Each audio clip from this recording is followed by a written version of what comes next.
It's not for cats, and this is for preventing an ear infection. It's not for treating an ear infection. It doesn't work for that, but it's very good at prevention if you do it once a week.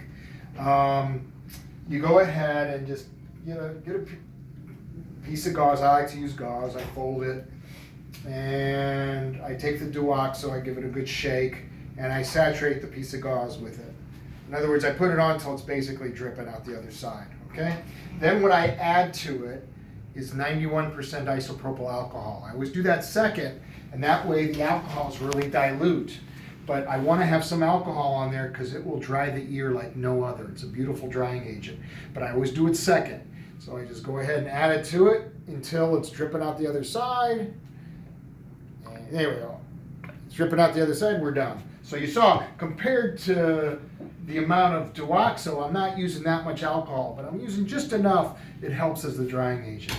So then what I do, and this is one of the reasons you don't want to use this in an infected ear. It'll sting a bit because of the alcohol. It's like putting it on an open cut, and we know how that feels with alcohol. But if the ear is in good shape, this doesn't hurt at all. It feels funny, but it doesn't burn or sting. Okay, so then I just go ahead, this is dripping wet. I hold it to the base of the ear, and I squeeze on not on the ear, but on the gauze, and it empties right into the canal. Okay, it'll fill the ear canal, and then I go squish, squish, squish. You hear that squish, and once you get the squish, you're done. Anything that comes up, I gently wipe out. I don't go deep, I let it come to me, and that is it.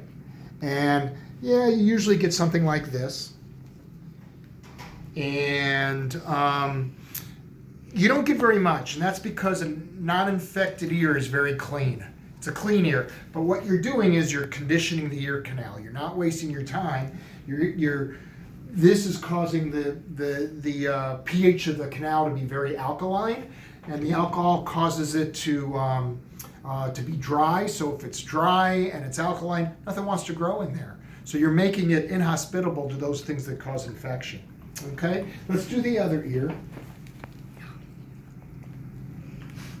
And it's still, it's not something that dogs love, but they usually tolerate.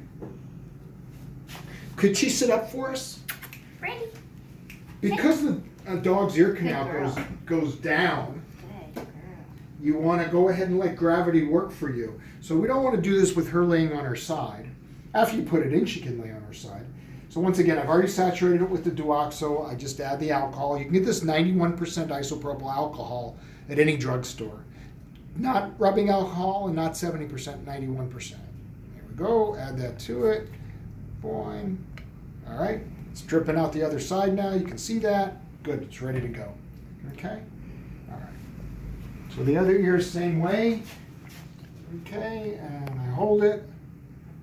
And it fills the canal. I go squish, squish, squish. That's it, that's all the squishing.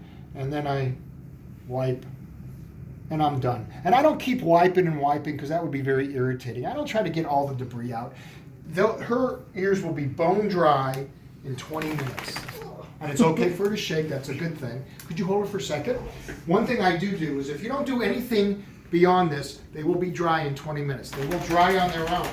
But in the meantime, she'll try to dry them on your pants leg or on the furniture or carpets. And what I do to kind of negate that as much as possible is one thing you can do that she'll like is gently dry the outsides. These are called pinna. They have lots of nerve endings, and if you're really gentle, she'll actually like this part. So that's what I do. And then you're done. It's easy. Ear cleaning 101, all done.